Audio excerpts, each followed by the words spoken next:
Hello, and welcome to episode 3 of We Actually Still Do Not Have an Official Name for It. We should really figure that out, Sekbith. Today we are talking about The Bride, a movie I did not write a special intro for because I refused to waste the brain cells on. So we're going right into it. Welcome back, Seki. So Thank you. I think this is going to be a quick recap. This was an interesting watch. Well, the internet warned us. Yeah, sometimes you really can listen to advice that you find on the internet. Oh, bro, when it comes to the diverse pool of movie critics on YouTube and Twitter, I definitely have found a sweet spot where when the internet says is bad, well, no, not correct. Well, maybe I don't know, because I thought that this was the case with Euphoria, and it looks like the internet may be right, but back to The Bride. So in this case, the entire internet was right. Just I didn't want to watch it because of that. I saw the trailer. My immediate response to the trailer was no.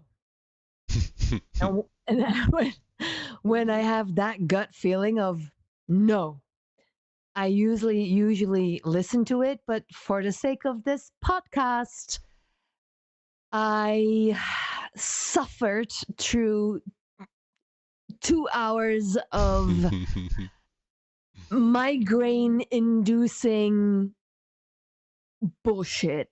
But I'll let you give your 2 cents about this very, very expensive movie. Was it expensive? I didn't know that. Oh yeah. Yeah? It it had a 90 Ooh. million budget. That's 10 million less than Sinners, and it had a 60 million budget for marketing. Kiss, that's money down the drain. Jesus. Yeah. Jesus. What, do we know how much it's made so far? I linked that to the final slide. I The final thought it slide. it it I thought it made something like around 9 or 16, but Ooh. please don't quote me on that. Ugh. I don't. Okay, there we go. That's how you do it here. This one or It's a Reddit Reddit post from a post? guy. Yeah, the Okay. the Original yes. weekend 7 million and 13 million worldwide. So that's 20 million on a budget of 150.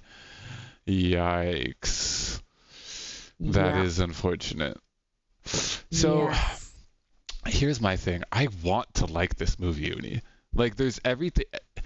When I read how this movie is made and what the goal was here, I want to like it. I love the cast. I love Maggie. I'm really confused. I genuinely asked myself why this didn't land because there was elements of it that were nice, and from a cinematic standpoint, it was also beautiful. The texture of it was really nice.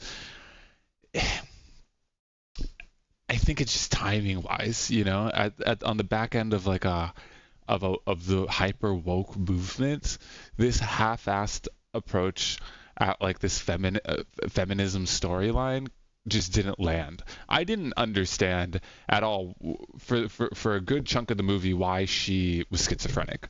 Like it wasn't clicking for me that there was multiple people inside of her during her random rants. I thought it was Mary Shelley. What do you mean? She was possessed by the spirit of Mary Shelley, who wrote Huh? Frankenstein. Was that Mary Shelley speaking the entire time? I thought it was all the women. Like she was hearing the names that she kept saying were all the body parts that were attached to her. At a certain point, she yelled about women being murdered, but it didn't. As a, I guess, very dumb viewer, I didn't understand where these names all of a sudden came from. But that might have to do with the very purpose way I chose to watch this movie because I knew that it would not be a good experience. I just knew it. And I saw how long it was. So I said, I am not sitting down for this. I need to clean the kitchen. I need to mop the kitchen. I need to clean all the cabinets and process some meat. And So this was your coping mechanism you were speaking about. exactly. And it still was a absolute torture. Absolute torture. But go ahead. Well, it was the kind of the same for me. The beginning I half-ish watched, but then I locked in because of how bad it was. It was kind of a hate watch scenario. I had to understand with my own eyes how bad this could be. I think I didn't absolutely hate the movie up until the first dance scene. it was up until the police chase that they entered that like ball or whatever, and they started being waiters or whatever, that then broke into that weird song and dance into that shootout that I really like. I was livid. I was throwing things at the ground. I was like, I cannot believe that this type of shit is being made. It kind of it made me feel like Sinners for a quick second. Um, Ooh, dangerous territory here. well, what do you mean? Because people love Sinners? I didn't love. For me, that was the same indulgence. Careful. It was the same level of indulgence. The internet will come after you. You must like Sinners. You must like it. I do not. I don't. I think it was the same level of indulgence. I honestly think that this movie was made from the same perspective. However, the other film is getting a little bit more grace because of the thematics of it, and because people don't have the autonomy to speak as freely, like you just said, about Sinners. I, I might agree on the indulgement, but the point that the director of Sinners tried to make was a lot more clear to me than this half-ass feminist. I'm retarded. Sorry. It's okay. We can say that again. I know we can say it again, but it was just. I have so little words for this movie. It was just. So if I would have to choose between Sinners and The Bride exclamation mark, then I will definitely pick Sinners just for the viewing experience and the score, which is a lot easier to my quote unquote frequency. The maddening jazz, the like scorching violins, the yelling. My God, they just kept yelling. It wasn't when I am. Maybe it's an age thing, but I'm getting more and more sensitive with scores. I had the same maddening experience when I watched Paradise, which has a repetitive score that drove me mad. And I thought it can't be nothing can be this bad. But I'm sorry, Maggie, but the score was really, really bad. It was, this is a movie that apparently a lot of people walked out the movie theaters. Allegedly, I wasn't there. I am not the all-seeing eye.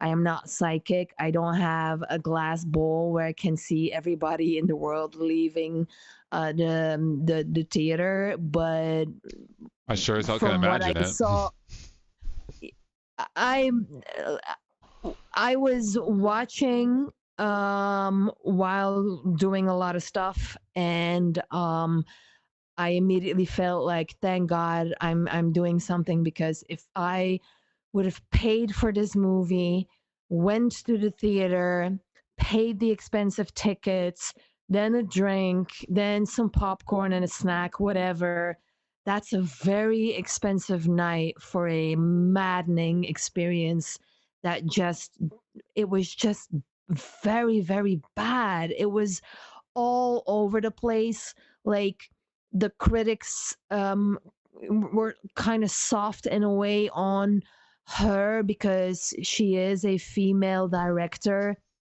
and it's not easy to critique a female director. Whereas I'm like, I get that there are not that much opportunities for female directors. That is a fact. But there are female directors that, do great jobs. So it's not because she, as a female director, made a very bad movie, in my opinion.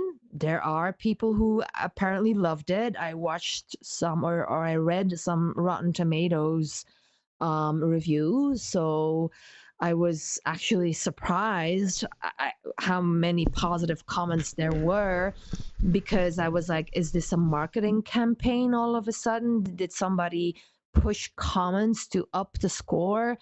But I don't think so. They seem genuine. The comments, or the review comments on Rotten Tomatoes, but it was just, yeah. It was all over the place. And it's like you said, there there are many things that I wanted to love, but I had this thought where it was like, I think the only um, people or audience that can love this and that can look at this as a wonder, maybe, um, are, I think, 10, people between 10 and 13 years old, because of how childlike these characters were, how dumb their lines were, how dumb every character in that movie was. Every character was acting like they're dumb. Yes. Like they're, yeah, it's just like the mix with the 1930s, and then the dance scene with the neon light. I'm like, are we in the 1930s or where are we? So it was just it was just all over the place. um the implementation of her feminism coming up, as in, I'm sorry, I'm gonna have to sneeze. um was like something like, I rather not do this, which is very childlike, which was like an indication of like, no, I'm going to stand up for myself. You're not going to lock me in this room. Annette Bening played the worst performance of her life. Christian Bale played the worst performance of his life. Yeah, Like, he what actually felt was retarded. that? Like capital R. I mean, what the F was that, bro? It almost feels like, from somebody who quote unquote makes movies, myself and you yourself, I think that it almost feels like something got lost in the Correction, edit. bro. I don't make movies myself. So, I Aspiring, never yeah. I never made a movie from A to Z. So, in that case, I think we both can agree, because we do respect the execution of an idea. Yeah. So if I have to give her credit for anything, I was like, listen, this was a big no for me, but I respect you for making this. When I was watching it at times, I felt like you made this for your very elite, probably very liberal um class of highbrow actors and theater friends. And if this would have been a theater show, specifically written for theater, and it had multiple shows on Broadway or something like that, I think then it would have been something that resonated and would be hyped. Because, as you say, the camera work is amazing, the lighting is amazing, costume design is amazing, um, score 100% horrible. Whoever did that, whoever made the choice, fuck you. That was a big I thing that threw have me out. Yeah. severe migraines. If you have migraines, do not watch this movie. Just trust the internet on this. um Even the artwork, the movie poster, the typography, Gorgeous. it is all beautiful and gorgeous. But here we go again with the it looks good, it looks beautiful. Whose work is that? Okay, yes, the director picks and chooses and assembles the total aesthetic, but the actual craft of the work, that is the DOP, that is the costume designer. It's the same with The Handmaid's Tale. At a certain point, the DOP took over from the story. Yeah. We're like, how many slow mo shots can we, use from the main character in The Handmaid's Tale? I was sick of it. I was like, yeah, I understand. You're good with light, you're good with slow mos, we get it. And sometimes when the DOP and the aesthetic is so strong and the general story falls flat, it makes it even worse for me because you just created like an empty vessel that looks beautiful. Yeah. Yeah, it's very true. And even that, I think, moving into the age of AI we have to reevaluate our perspective exactly on what the visual language of storytelling is, because it changes. Something that we've been learning on our own with this little side project that we're working on. And in a world where a director can now sit down behind a computer and prompt. Look at the image that's sitting behind us right now. A director could have prompted 12 different versions of this and sat down with their DOP and said, execute exactly this. We had a guest come stay at the house this week, model, photographer, who also, he's at a point in his career where he's branching out, and he had taken some interviews for working at a studio for a well-renowned photographer in the industry. And one of the first things that the studio manager said was, if you're going to take over this job, you have to be proficient in AI. And he walked him through his workflow. And right now, what they do is they literally generate the entire campaign, whole thing, with the model's face that's going to be booked for it, present that to the client, and the day of shooting, they're executing a shot list that's already determined. Everything, the lighting, the texture, the clothes, the makeup, it's all locked in before anybody sets on set and pulls the trigger. It was probably locked in. Well, it was for that niche of the industry, it was probably locked in before the cinematographer who was hired for that job had any input as to how it was shot. That person's job was to show up on set and execute. It wasn't to create a visual language, it was to achieve one that was already set in stone. And the only reason that people are doing that right now is because there's still this conversation about the acceptability of AI products. I guarantee you in 20 to 30 years, they're not even going to go through the hassle of actually reshooting. We're just going to get the AI campaign. I think you need to reduce the years, bro.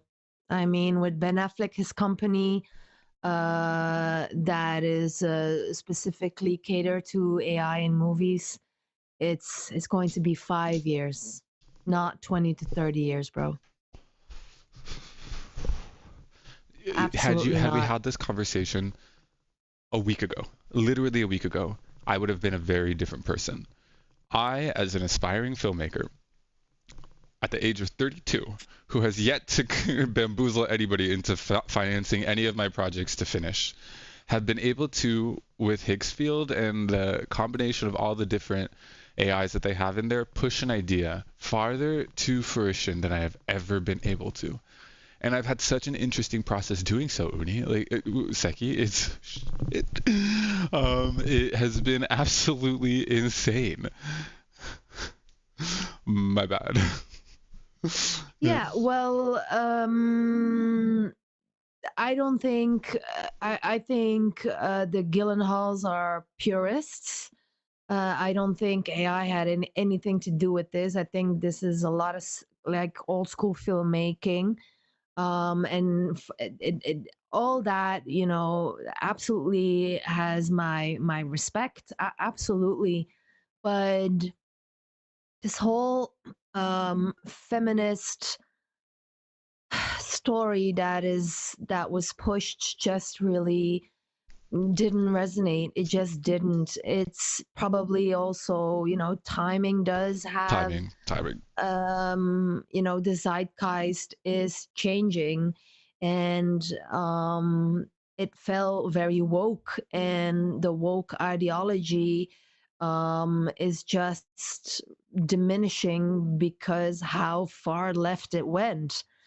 Where it all started with good intentions, but the road to hell is paved with good intentions. So it was childish. It was, yeah, it was. I didn't feel like I didn't feel empowered as a woman at all. I mean, I think there are 1,000 quote unquote feminist stories that would resonate more with me than this one. This whole viewpoint of Mary Shelley um, having the last word and creating a character she wanted to make but probably couldn't, because that was somehow the back end of this movie. Yeah. Um, um, how Mary Shelley was portrayed. Um, the very weird, at a certain point, there was clearly a reference to the ending of Baz Luhrmann's Romeo and Juliet with, the quote that she said about Romeo and Juliet and her, and his, I don't know what the last phrase was, but for me, it was like, that's a very weak reference to that because the ending of Baz Luhrmann's Romeo and Juliet is poignant, chilling, harsh, cold, and you're astonished at the end of that movie. And here I was like, thank God it's over. Mm. Yeah, Christian Bale, it just, honestly, it just felt like she just hired all her friends and her husband and her brother, and she probably made this with people she loved. And I don't know if it's sometimes when you make a movie like that, it can be a hit or a miss because who's going to challenge you on set? Not that you should be challenged on set, but maybe with other actors, there would be more questions. Now, this movie also came out right on the heels of Jessie Buckley, the main actress, winning an Oscar and getting all those wins during the award season for Hamnet, which is a very, I mean, I still have to watch it, but apparently is a very strong movie made by, I hope I don't butcher this, Chloe Zhao, which is a female director who did get a lot of praise for this Hamnet movie.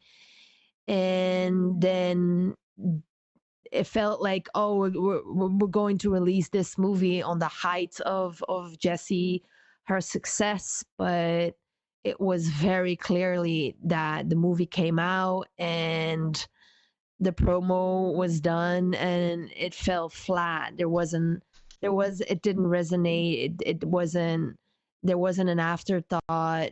It was just like a noise online of like, this is a very, very bad movie. This is completely over the top. And listen, go back to the to Jessie Buckley on the slide. But she did she did an amazing job, in a way. She I, I didn't feel for this character at all, but she she did her best, and I was like, imagine this is your movie, and Maggie, and you ask Jessie Buckley to be cast, and the rest of the cast is like your brother and your husband and some extras and your favorite art director team, and it was probably a family affair. which was probably nice to make, and probably this is all assumptions, of course. But what do you do as an actor when you end up in a movie that was presented to you in one way and then comes out in this way? There's not much you can do. You just have to, you know, fill the part and try to please the director as much as possible, I guess, and then let it go. I mean, there's hits and misses, and it's the same with directing. It is a humbling craft, you know. One movie doesn't, one bad movie doesn't make or break a career, but here in this case, because the movie was so expensive and so badly received, this may have an aftermath for Maggie Gyllenhaal. But again, they are basically Hollywood royalty. So um I don't know the back ends of how they were able to get that much budget for this movie. But then I saw The somebody cast. online. What do you mean? I think the cast alone unlocks that type of budget, you know. You don't shoot a movie with this cast and not have the resources for it. Any studio, I think, is gonna imagine that this. I when was the last time you saw a bad Penelope Cruz movie? Come on, like it's crazy. I find it insane that, and that's why I think something happened in the edit. I think I they're all her really do friends, think something happened in the because edit. Christian Bale, last thing I heard, he wasn't planning on acting anymore, and he clearly made an exemption for um, for Maggie Gyllenhaal. From what I and these are clearly my assumptions, but I felt like she made this with her friends and with her family and with her husband. Her husband is the director. I hope I'm right about this. Let me double check. Her husband is the detective. I'm sorry. And where's her brother? What do you mean? Jake's not in it. Did he produce it? My God. Of course, Jake is in it. He was the actor. Oh my God, I totally forgot. I literally totally forgot that Jake was in it. Yeah, Peter Sarsgaard, the detective, is her husband. So her husband, her brother. I think it was a family and friends type of thing. And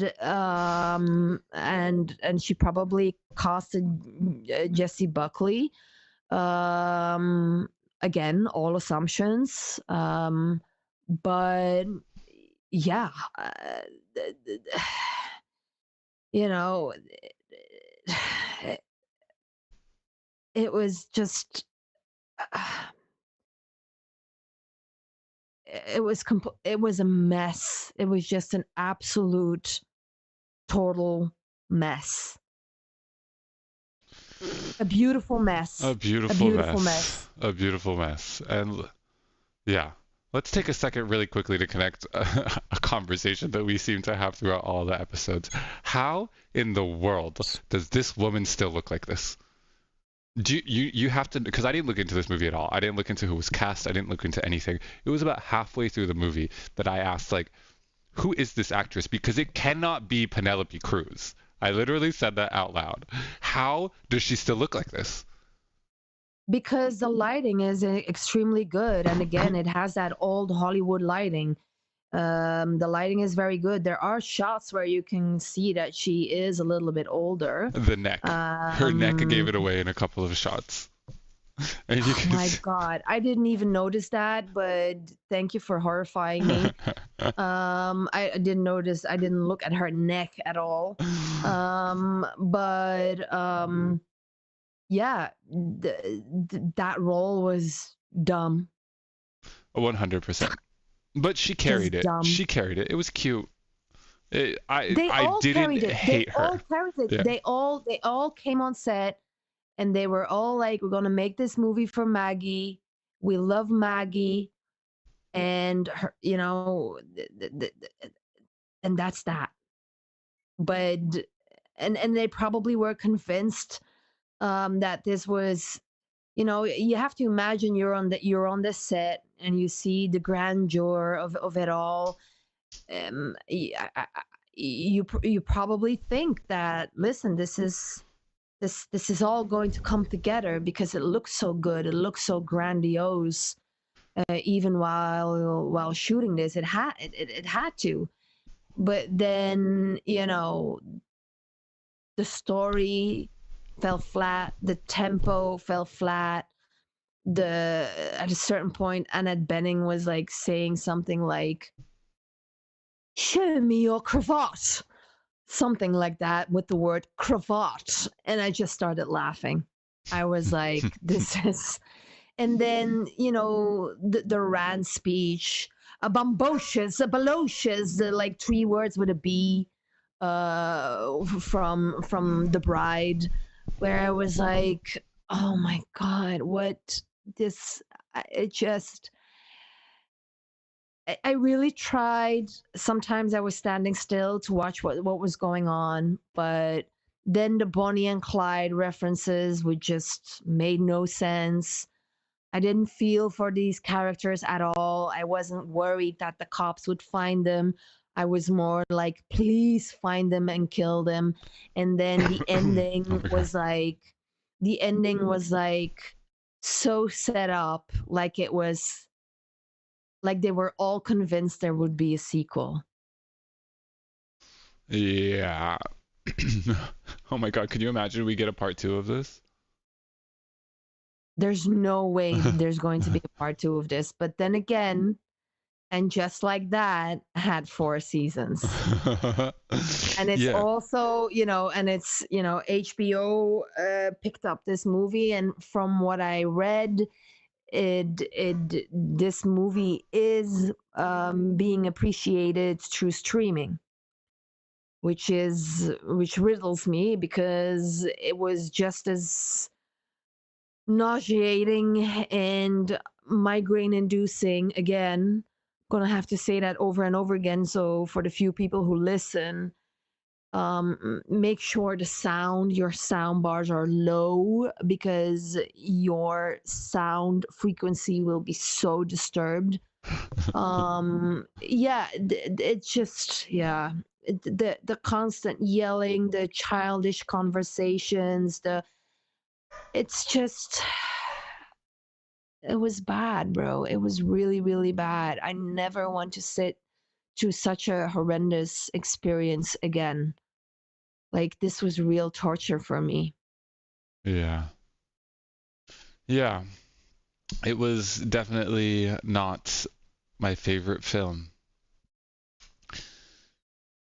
It felt sloppy, and it felt a little insulting at times towards us, Meaning towards the how? viewer. Just it felt a little like this is what you how you view me, the viewer, that this is something that I'm going to accept and that I need my hands held to this degree when watching a film. That being said, though, I think you had kind of hit the nail on the head with it's made for someone else. I think it's made for a specific type of person, a type of person that enjoyed Only Murderers in the Building. Did you watch that show? Yeah. Also not really my jam, but I could sit out a couple of episodes. So it's not that I don't like the camp of it all. Again, I'm a Baz Luhrmann fan, but these type of styles and niches need to be, curated and catered very, very carefully if you want to have a wide audience. And the movie cost that much money, I'm guessing whoever split the bill wants some type of revenue back. There are studio heads or investors that probably hoped to get, some money back. But it was a big old mess. And then I don't know if you catch that, but Annette Benning's housemate then all of a sudden was also um also had the stain on her mouth, and I was like, shit, did I miss that she died and that the scientists also experimented on her, because she also now Guys, has the stain yeah. on yeah, maybe that it was when I was cleaning the cabinets Did she that not I have it missed. from the beginning? Because I also noticed it towards the end of the movie, and I just thought, oh, maybe she had it from the beginning and I didn't clock it. But now that you bring it up, No, I'm thinking maybe it showed up at some time. have you seen the housemaid dying No, or no. no? I think that was a hint that the scientist was also experimenting with the housemaid. Well, from what I understood at that moment was that the housemate was one of her first creations. She's a mad scientist. So this housemate is one of her first creations brought back to life. She didn't create the technology for Frankenstein. She already had that technology. Oh right.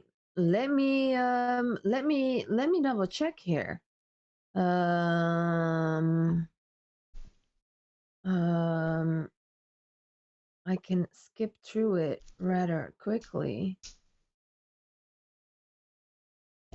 That because that's so funny that you say that Also, like because I how had the same she thing. the switch from the character that from a Penelope to the bride was like, we didn't get the chance to get to know this character, and the constant like references to her being touched. I mean, that would definitely be possible in the 1930s. Also, what made zero sense to me But is the way it was presented was just dumb. And in that way, um Boardwalk Empire was way better when it came to showing feminist characters in the 1930s, and how difficult it was for them to be, how difficult it was for women to be women in that time, and the abuse that happened there in a very glamorous setting. Um, Boardwalk Empire did that just amazingly. From the decors, you got to know the characters, you live with them, you understood where they were hanging. It had, of course, this is a series and this is a movie, but to have this introduction of this character in the bar within this weird reference of a mafiosi, like the way the story was told was just unclear. And it was like, oh, the audience will figure it out. And I'm like, guess I'm dumb that's what I because meant by insulting. this is not making any sense to me at all. And it just felt like, oh, I want to do 1930s, and oh, I want to do dance scenes and old movie scenes from the 1930s. And yeah, it was just completely um, all over the place. Yeah. Let me check. And what didn't make sense to me I'm is why did seeing here if, why did the bride have her tongue? the Frank is coming in the house. There's no housemate. It's only um Why did she have her tongue? oh, If where's she the was housemaid? already killed by the mob boss, right? You keep on talking while I look He had already ordered a hit on her. to double He check if the housemaid is already been Can you hear me? transformed. Can you hear me? Hello? Okay, please talk so there's no silence. Can you hear me? I'm not sure you can hear me right now. I've been talking. I don't Can think you you can hear hear me? me. I can hear you, but I don't think you can hear me. Oh, I can hear you, but you can't hear me.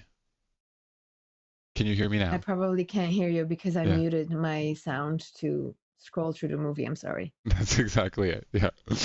Okay, so I'm gonna ask this question to the crowd.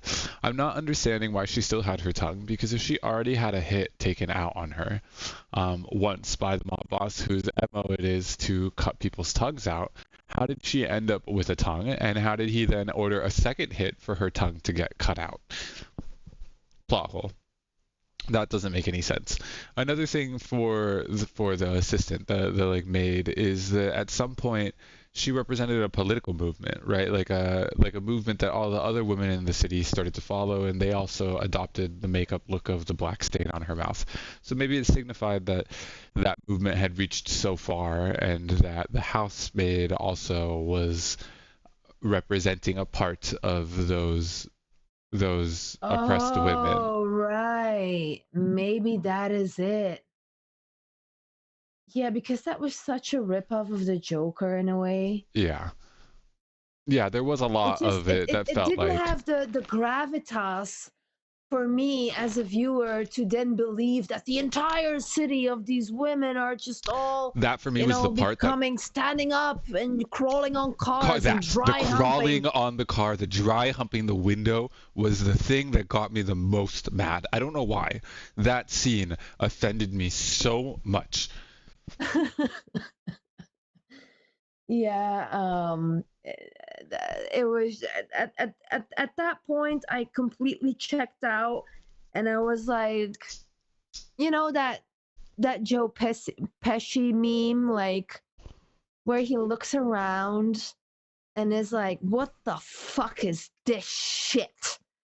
Yeah. That's basically how I watched this movie. I I just was didn't just understand it. What was the messaging there? Like, were they becoming their body language, that primal kind of apish feel to it? What was it supposed to signify? Were they now taking on the role of the men that they perceived were around them, and they were putting the pants on, and they were now the apish taking on the role of these apish men that rule their society? I didn't understand it. If you're giving women finally their rights and their autonomy and they can speak for themselves and they can rule the world themselves, why would they now be the worst reflection of what they are fighting against? um don't ask me because I don't know. I don't know at all. Like the detective team that was like chasing them, there was like no hurry or sense of urgency for them at all. It just felt like they were just dropped on set and somebody said like, play detective now. And of you, lady Penelope, of course nobody will listen to you because you're a woman. Ha ha ha ha. Feminism. Yeah. and, Yeah. and, and Also, that whole notion of Maggie wanted to, she assumed that the original writer wasn't able to write a character that she wanted to based on the times. I find slightly offensive because isn't the whole guise of the script itself that? Like, without all of the nuances that Maggie decided to embed in it with feminism, doesn't the original script handle those themes in a way that the writer of that time found that appropriate? That was her artistic choice, the original writer of this world, to portray it in the way that it was portrayed. I think it's a bit offensive to presume that because that this woman would have written something differently. Maybe it was her choice. Maybe she didn't want to be that loud. I think I'm not sure if there's a. From what I heard, from what I read, this was just an idea she had and she executed it basically.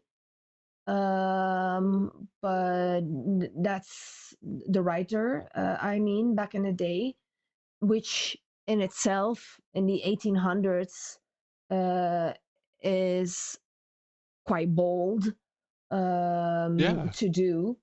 But that's what I mean. Like, she in herself Because was a feminist. initially it was published anonymously because she was a woman. So, because probably some dude back in the day said nobody's going to read a book of a woman. And like, I don't want to get it twisted here. It's not like I'm an anti feminist, but I do have issues when the feminist um,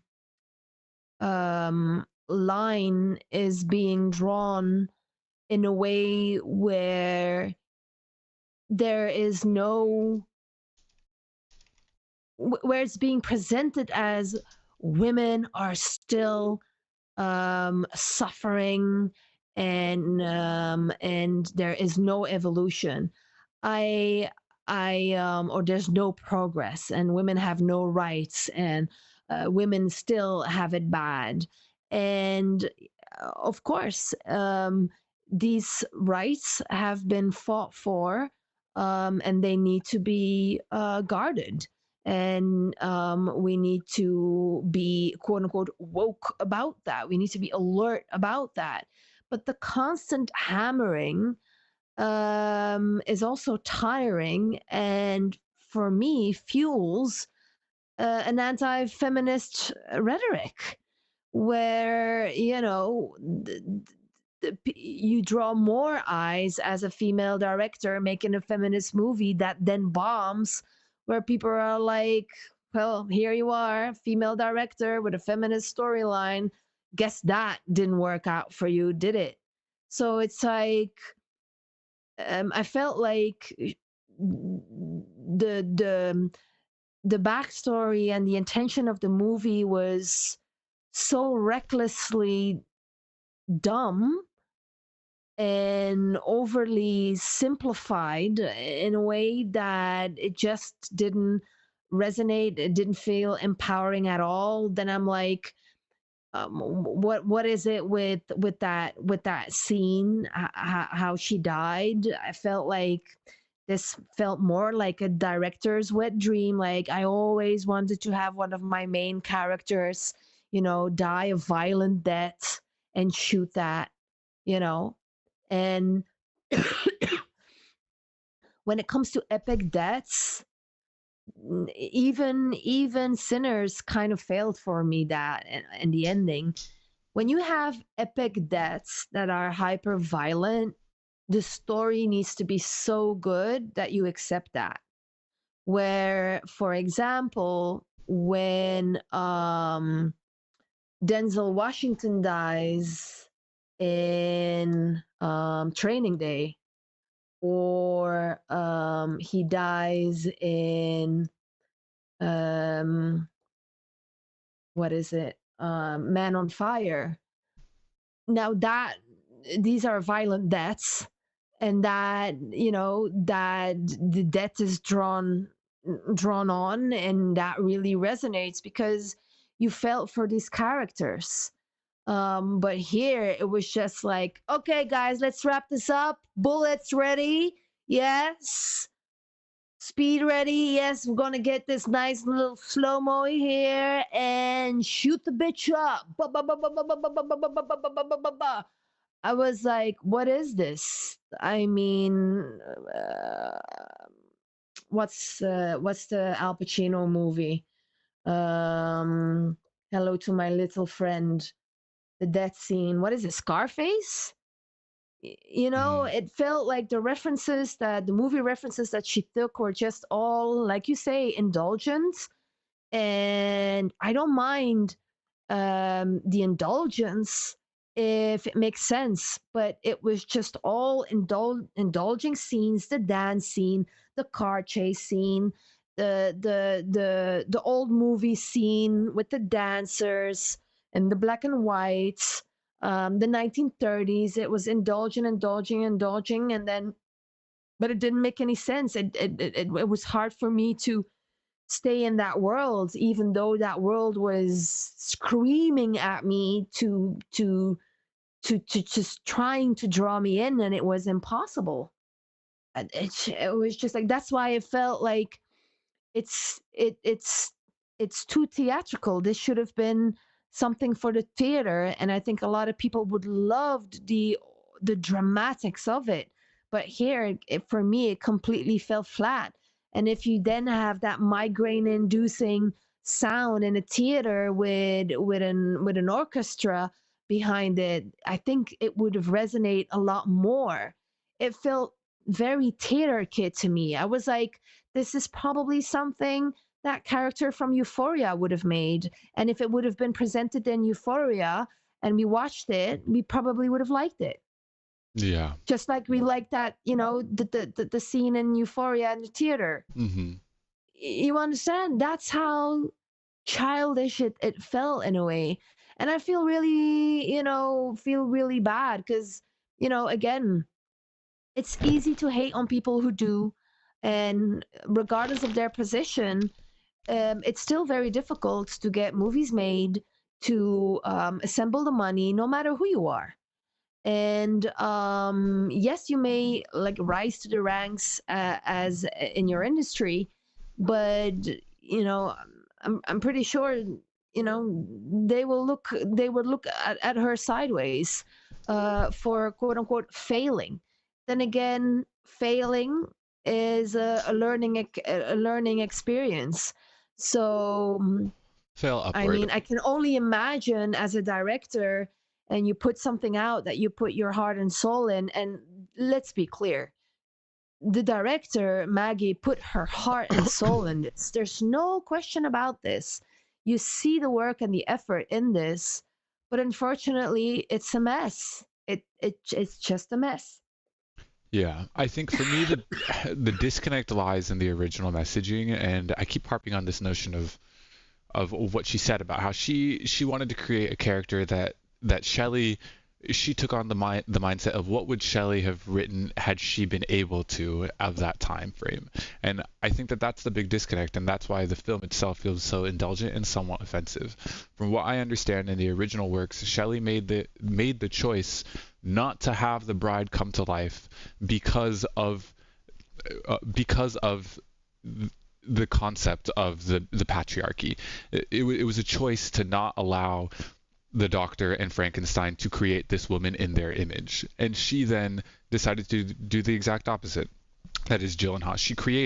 She decided to take away the power of that vessel from the original author of the works, step into her mind, create a character that she had chosen not to create as the vessel to oppose the patriarchy, and then created this Well, character here's the who thing. is Here's the so thing. offensive and so Yeah. clearly feels written from the male gaze.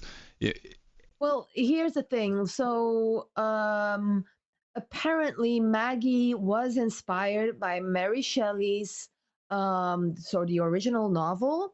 And in that novel, which I haven't read, blasphemy, I know, there is a brief 3-minute appearance of the bride in James Whale's 1935 classic.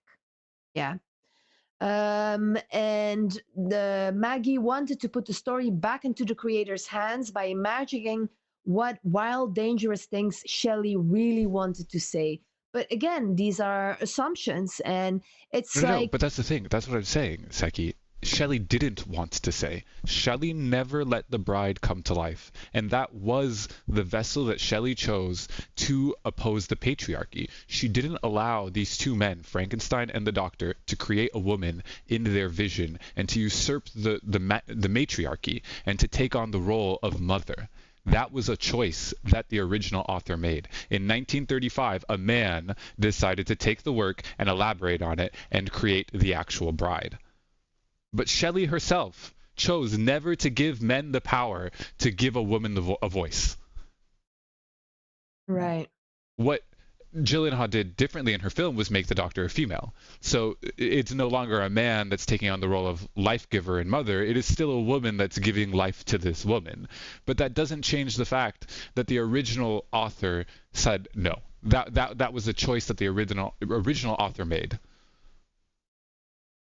Yeah, here it's like there's another quote. A central thesis to Gyllenhaal's film is consent.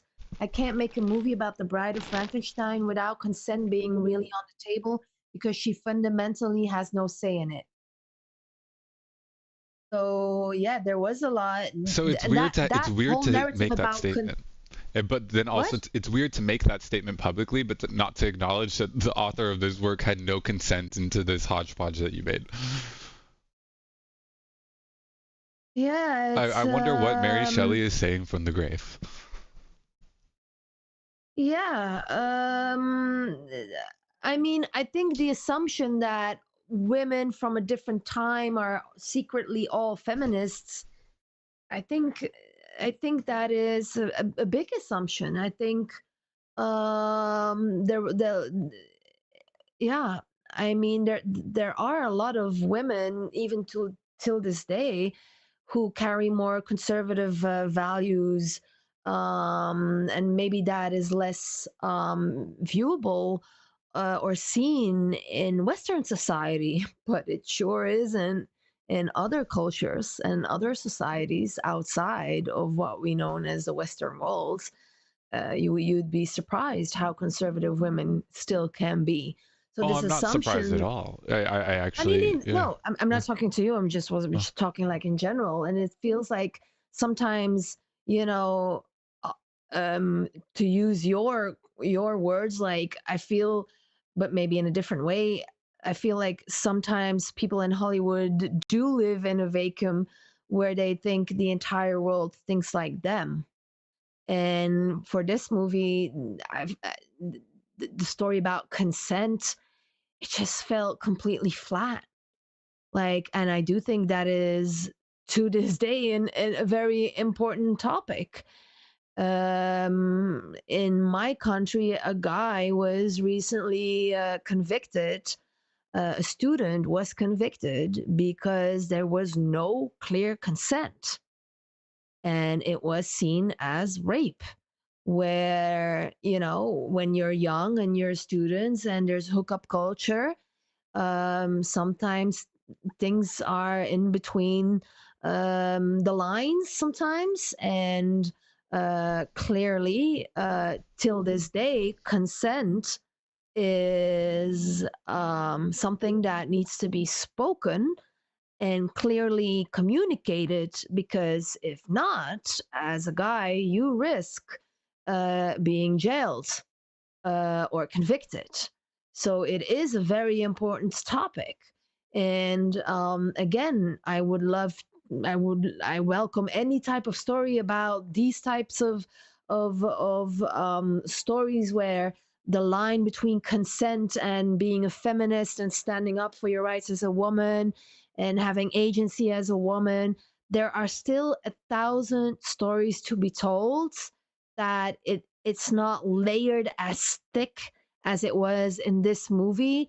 And it was like a movie that probably would have been accepted more in 2016, like in the height of the Me Too yeah, movement.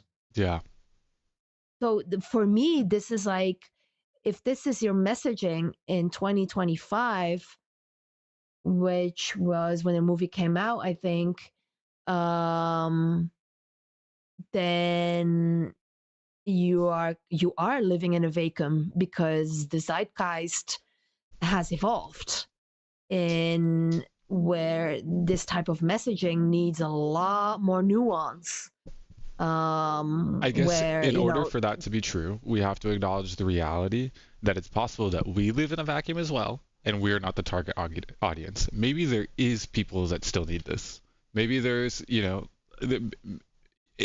well, that's what I was saying. uh, Like, if you are very young and you're like 10 years old, then you might get like the, I don't want to do that. No, like that type of narrative might resonate, no, I and also the, I'm the thinking childlike nature of the characters and the way it's presented. no, there's parts of the world I think in which women are still more oppressed. This is a total stretch, and this is I'm not this isn't a serious statement, but like let's because I know that no Muslim woman is watching The Bride, but let's say a Muslim country where women are still much more oppressed by the man. Maybe this kind of in-your-face messaging resonates more. Maybe they Oh, still feel absolutely. the I need think to be women in loud. Bangladesh Yeah. or Afghanistan or Pakistan, or even India, where they are being groped on the daily. India is just like life threatening for women to this day, because of a very patriarchal culture still. 100% that would resonate. So I mean, if you go to the last that Rotten Tomatoes post, there's a link there where you can go to the entire Reddit analysis this post. guy made, because what he said may give us some extra interesting. Now, if you click Reddit Yeah, analysis I on got it. top, I'm here. it should have. We're here. Postmortem. Why the bride bombed for bucket analysis. So Film this concept. guy had a box office podcast, so he should know. The big problem begins here. We have Maggie, who is a very green director. She did quite well with art house film The Lost Daughter, but that is all she has done. This was a Netflix release with limited theatricals, so Maggie has zero real box office experience. Maggie was a very bold choice to direct this, but she is a very good actor, and she was able to get Buckley and Bale on board.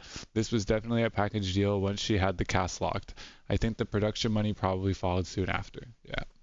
The cast is a very solid across the board. No major issues or red flags. Bale is a massive name for this. Buckley is white hot right now, but they didn't know that 2 years ago she was brought over from Lost Daughter, her breakout. The actual script and concept are extremely questionable. Before we even talk about the budget, Frankenstein already had a big release last fall. Warner knew Netflix was developing Del Toro's version, which would be huge, which we have to see, and possibly we do that for the next episode. They basically What were, Frankenstein? yeah, Del Toro's Yeah, Frankenstein. let's wait 3 episodes because I'm completely out of this lore right now. Okay, okay. But you don't think it would be good to parallel them? You don't think it would be a good one for one? I think it makes sense to Yeah, kind of watch them back to back. yeah, okay, yeah, okay, we could do that. Okay, fine. Yeah. It's just that I'm so done with these these remakes of things. Um, but I'll push myself into it. I heard it was absolutely amazing, emotional, beautiful, haunting. I heard all the words. Yeah, this link will leave for our viewers in the bio of in the details of the video if you'd like to read through the analysis. It's actually quite interesting, and it pragmatically, from what I skimmed, breaks down how things like this get made and why. Because I think that's probably the biggest question I'm left with after finishing a movie like this. Like, how does this get made? How does something like this happen? And yeah, this does some of the detective work for us and helps answer some of those questions. So thank you very much to, um, one quick second, Stranger 1982 for doing all the heavy Shout lifting for out. us.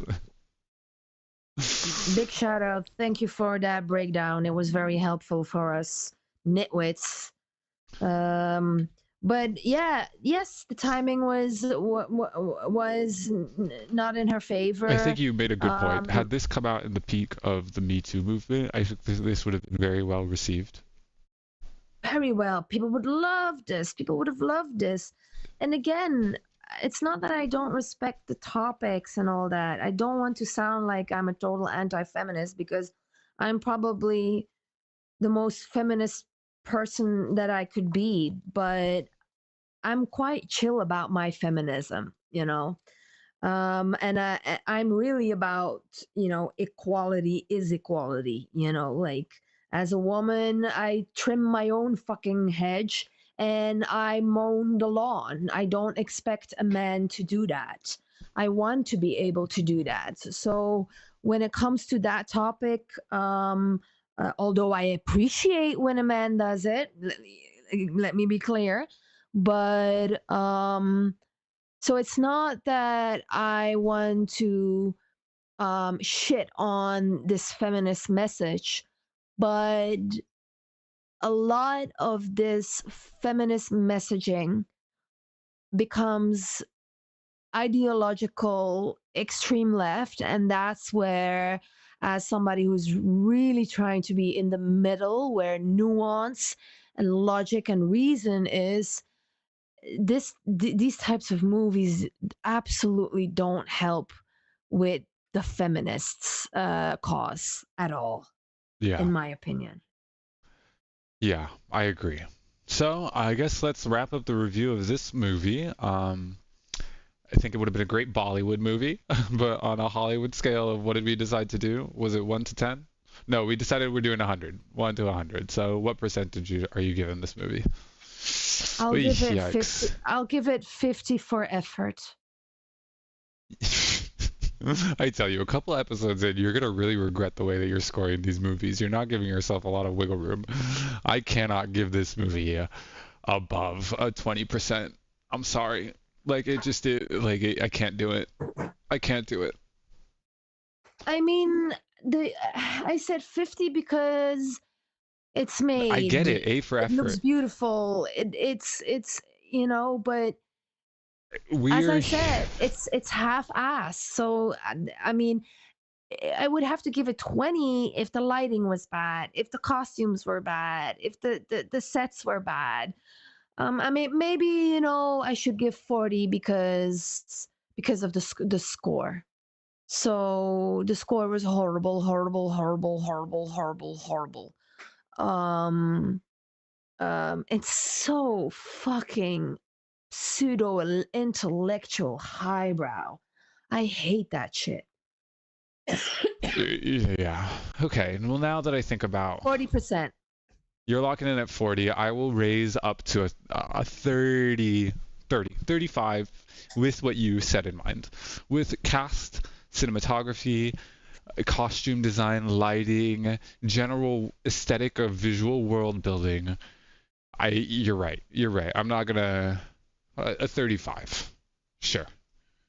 Yeah, because you It sucks that I had to acknowledge those things separately.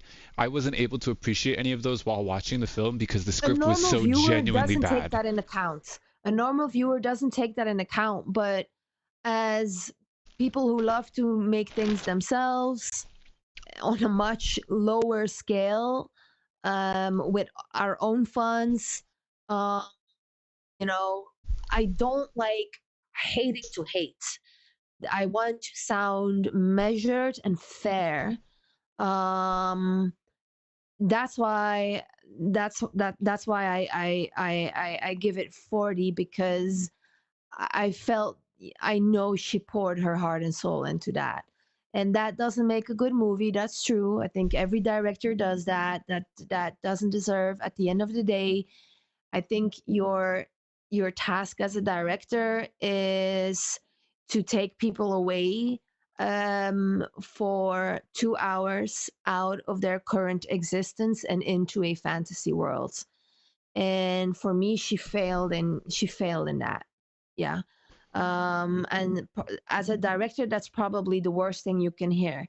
Then on the other hand, let's look at Rotten Tomatoes and let's read a couple of positive comments. To be fair, and let's hear what people have to say that is positive.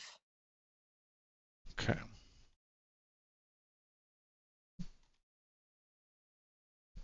I didn't have. You're gonna have to Yeah. pull the link separately, Yep. Yep. but Yep. I'm here. Okay. Are we doing the popcorn meter or the tomato meter? always the audience score, Which one's the audience score? I don't really know. the popcorn. Popcorn. Okay. 70%? Exactly. That's what I'm saying. There are people who like this. So and now Jesus. click Five on star. that Verified blue link. audience or all Yeah, click audience? there. Verified Click or there. all or top critics? No, all audience. All audience. Okay. 4 stars. Thoroughly enjoyable. Female rage embodied in an electric corpse. Bonnie and Clyde style was a little more Bonnie. Worth a watch. Very good inspo for Halloween. Past the black lippy. Oh God, no. Jesus. That's horrible foreshadowing. Okay, it's a little nuts. 4.5 stars. It tends to begin a plot line and then swerve into another one, but that's what happens when you bring the dead back to life. All the baggage. Superb performance from the leads. It felt lucky to watch. However, Jessie Buckley occupied the screen. She's just something else. I love all the homages in it, from Young Frankenstein to Bonnie and Clyde to Me Too. to etc., etc., etc. It's an ugly love story. It's a horror movie, not really, but most of all, it's brilliant, absurd comedy. Did I mention Jessie Buckley? 1 star. An updated version of The Bride of Frankenstein's Tale. Sadly, this movie is weird and boring. 5 star. The human psyche does not tolerate the endless subjugation of its vital halves. When a patriarchally driven society aggressively pursues an idea of cold clinical control, it forces the fluid, instinctual, and creative power of the Primordial. primordial feminine deep into the vault of the collective unconscious. Yet, as Carl Jung observed, the journey of the soul is a theological movement, an innate evolutionary pull towards wholeness rather than the sterile moral perfection. What is represented must eventually return. In Maggie Gyllenhaal's The Bride, the psychological rescue mission is dragged, kicking, screaming, and beautifully unhinged into the neon-lit, blood-spattered landscape of the 1930s Chicago. The film functions as a modern sensory alchemy laboratory, illustrating that the resurrection of the true feminine requires a total refusal to be subjugated by masculine logic, demanding instead a fierce, independent emergence directly from the depths of the dark collective unconscious. Jesus, that was a whole mouthful. Yeah, well, this shows that there are people who absolutely love this, and this was very well put. And if you read this, then I'm like, yeah, sure, No, but it still didn't resonate with me because sometimes a movie, although it has deep complexity behind it, I shouldn't have to read this to feel this. And I didn't feel this at all. yeah, Hey, maybe it's me. Maybe it's me. I agree. Maybe it's me. I think a lot of things go into, like you said, timing, not just of them releasing the movie, but the person receiving the movie, right? Were we in the right place to watch this? Was our mindset resonating with what they were trying to portray? Because it seems like some people were. Like you said, based off of these reviews, it clicked for some people. It didn't seem to click for us. We weren't on the same wavelength. Yes, reading this, I feel like, well, damn, guess I'm dumb. Should have looked into it a little bit better. But I think it just speaks to that fact exactly, that it is about timing, and like everything else in the world, it's about resonating and clicking, you know. Maybe there's a different time that we rewatch this movie, either by choice or by circumstance, that we see something else and we understand that at that time it's meant for us. Who knows?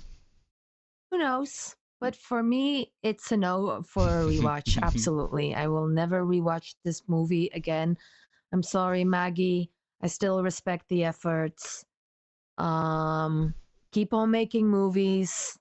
On to the next one.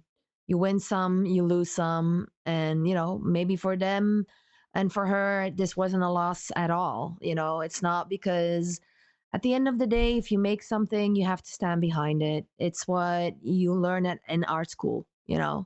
And I'm pretty convinced that they all stood behind that, and that's the most important. If they had fun making this movie, then that's a win for them. But for the audience, as I said, I put the last comment and the last slide. That's basically, that was more humorous than the quote unquote humor that this commenter highlighted. There was nothing funny about it at all. It wasn't funny. There was no humor. It was dumb. Maybe it was like 1930s um silent movie humor, but it didn't resonate with me at all. Here, uh, this is exactly what this is. If they showed it on a plane, people would still walk out. And I was like, yes, snacks. 2 months ago, I agree. If I would be stuck on a plane with this movie, I would have to swallow. I would have to swallow 7 Xanax to get me through this experience. If you forced me to watch this movie once more, Oh my God. If they showed it on a plane, people would still walk out. Yeah, this is yeah, yeah. And I have to say, when it comes to movies, movie reviews, I absolutely love the Critical Drinker. And Shout out to the or critical drinker. shout out to the Critical Drinker. I appreciate his takes. I don't always agree with everything he says. That doesn't have to, but as a barometer for good movies, he was also a huge appreciator of HBO's what is it, Knights of the Seven Kingdoms. Oof, that was Knights of the so Seven good. Kingdoms. Oh my That god. was Phenomenal. amazing, Phenomenal. phenomenal. That You know was what? Should we do a just, rewatch? Because we yeah, started this podcast too late to review it because it's not fresh in our psyche. But I think let's do Frankenstein, Del Toro's Frankenstein for next week, and the following week after that, let's do a recap of let's do a rewatch of Night of the Seven Kingdom, and we can dedicate the end of the episode to a full recap of Euphoria. No, actually, let's do Euphoria is ending this week, and I feel like we need to strike while the iron is hot, so we should just do a quick summary at the end of next episode of Euphoria. absolutely, absolutely. We should let's give Frankenstein a break. Let's give that world a break. Just a suggestion, and come back to Frankenstein in a month.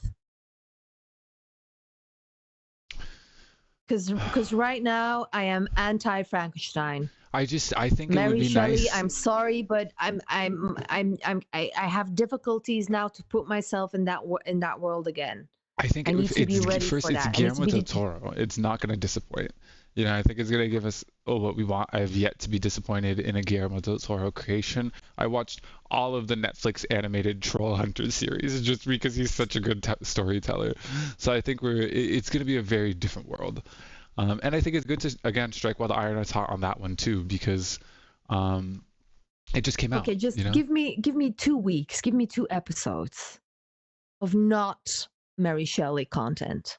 Okay, fine. So next episode we'll do Euphoria, and do we maybe do Margot Has Money Problems? Because I don't think we're gonna do it if we don't do it next week. I think at that by then it's gonna be out of my brain.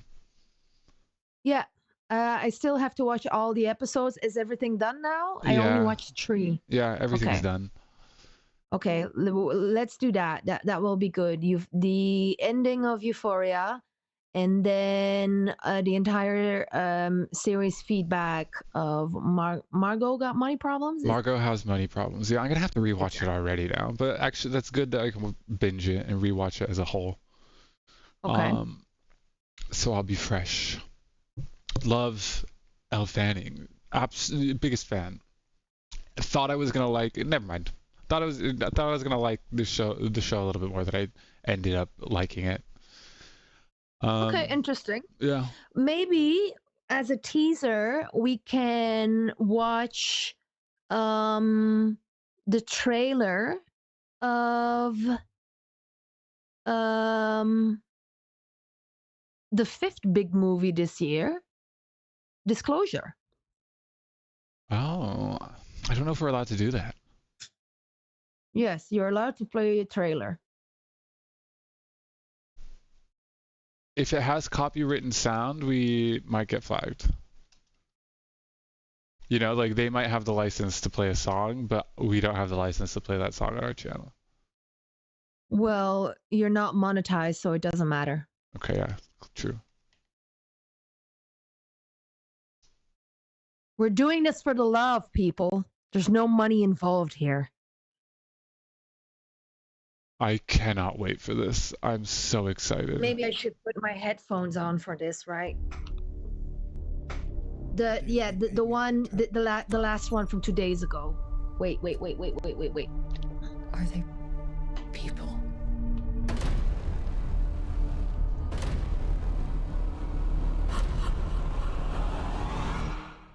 No. Oh. I'm sorry, people. I don't know how to make Good this morning, work. Kansas City. Let's take a look at today. Let's. Today is. Today's. Is there a sound? Oh, no, there isn't. Whoops. Okay, we're starting over. What did you steal? Secrets. The data they paid me to protect. Are they people?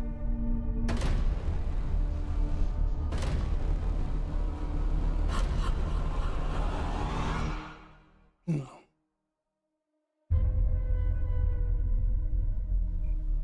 Good morning, Kansas City. Let's take a look at today. Let's. Today is. Today's.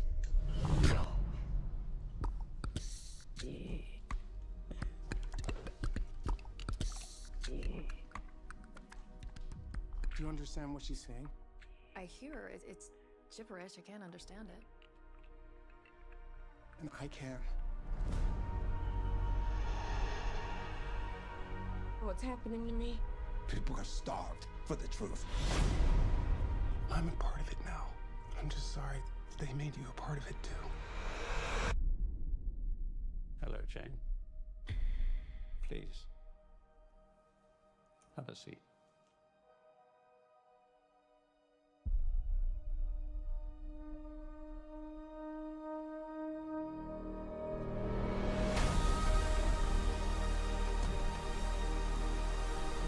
This 79-year terror campaign of lies has to end. What are you gonna do? Full disclosure to the whole world. That truth will upend all established order across the entire world. If you do this, there's no undoing it.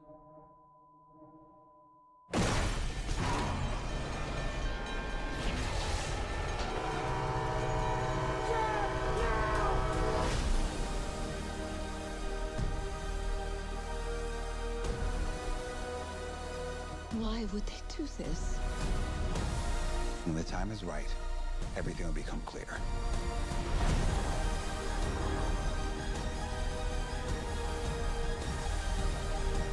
Whatever happens, Don't you let go.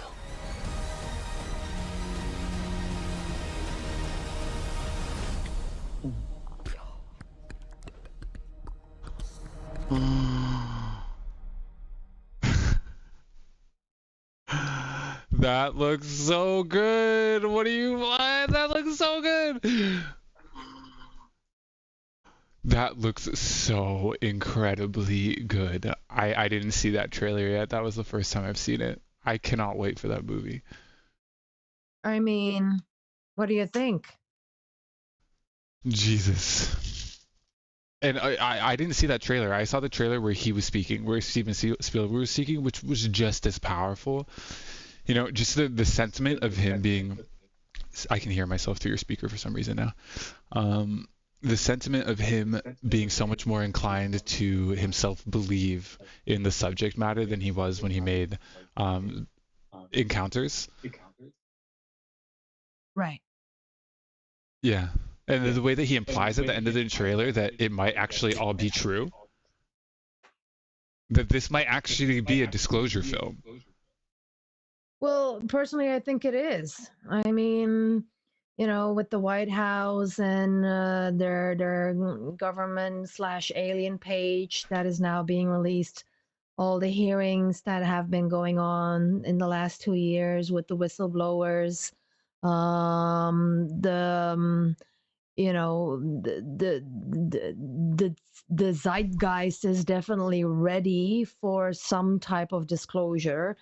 The question is, what will that be, right? Will it be part of it or will it be everything? Because what it might be might disturb a lot of people.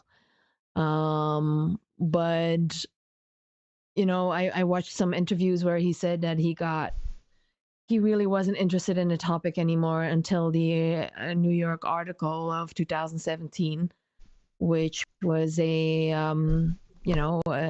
story about the Tic Tacs. And I as a Joe Rogan appreciator for all his extraterrestrial alien content and all the guests that he had there, a lot of these topics already have been discussed. So I'm very curious to see what this movie will do, because not everybody watches Joe Rogan or is in UFO Twitter lore like I am. I'm not super deep into it. I just, I watched the Alchemy podcast with, I think, Jesse Michaels, or Mitchells is his name, who does an excellent job in inviting just a plethora of people who are very invested in that topic. It doesn't mean I believe or take every person that is on these podcasts serious, but it is fun to see a movie now probably hitting a few spots of all these podcasts that have been out, because when it comes to sci-fi in the last years, I don't think Hollywood tapped into that topic as UFO Twitter and Dr. Stephen Greer and all these other documentary makers made the last few years. And maybe Spielberg is the right person to do that. And, there is this thing called predictive programming, and I do believe that this is a little, maybe a little nudge to that topic. We'll see. But with this trailer, I felt, you immediately feel the tension, the emotion. You feel that classic Steven Spielberg score that gives you goosebumps. All things sorry, Maggie, the trailer of The Bride didn't have. So I do have big expectations for Disclosure. Likewise, we're all waiting for Disclosure Day. All waiting for is it Disclosure Day? Yeah, this is Disclosure Day. Yeah. Well, and that being said, I think we can wrap it up. A little bit more messy third episode, maybe. Sorry for that, everybody who is watching this not in the live. Hope you still enjoyed our takes. If you have your own takes about The Bride, please let us know and put it in the comments. Maybe we can go back to that. We love good comments. Yes, we do. That goes deep into the topic, as somebody did on one of your analyses from Project Hail Mary. I absolutely loved that comment. It was a great comment. It was a great comment. That's exactly what we're here for. So if you're listening and you either agree or disagree, please let us know. For the people here today, if you're not following, please drop a like, follow, subscribe, and we will see you next week. Thank you for tuning in, and now it's time to hit that outro! もちおいしいもち最高もちが一番好きな食べ物